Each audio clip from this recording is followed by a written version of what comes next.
la varicocèle di feebar bu góor yu bari umpalee te mi ngi def ravage su ñun góor ñi ak sunu introduction bi daan leen xamal luy feebar Serigne bi Babacar di Diop, varicocèle bonheur ndax conjugal. varicocèle siddit buy taaweeku la mooy siddit bi nga xam ne moo nekk ci cordon spermatique bi waaye tey nu fas yéene waxtaan ak yéen ci solution yi nan ñuy def ba comprendre feebar bi waaye nan ñuy def ba mën a faju ak mën a fagaru ci feebar bi di varicocèle ndax varicocèle infection médicale la lu koy firndeel mooy sidit boobu di taweeku nga xam moo nekk ci scrotum bi xaw a nuróol ak varice bi Serigne di feeñ Babacar Diop, ci tànk bonheur varicocèle conjugal. mën na indi inconfort di indi ay douleur métit wala sax nga dem ba am problème mu infertilité doo mën a am doom doo mën a ëmbal te góor ñu bëre noo ngi koy umpalee ñu dem xool lu waral varicocèle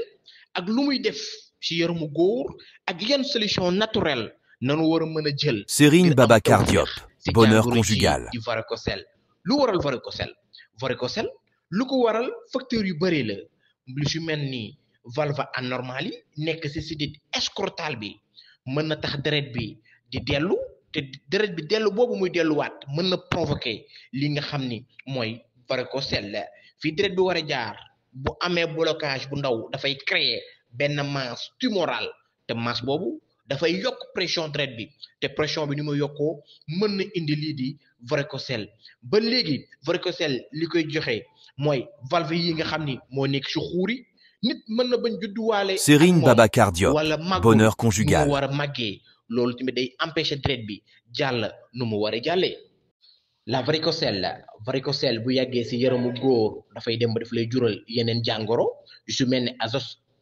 azoospermie dafay tax lii nga xam ni mooy sperme bi dootul amati benn spermatozoïde donc dafay rey lépp luy wallax njaan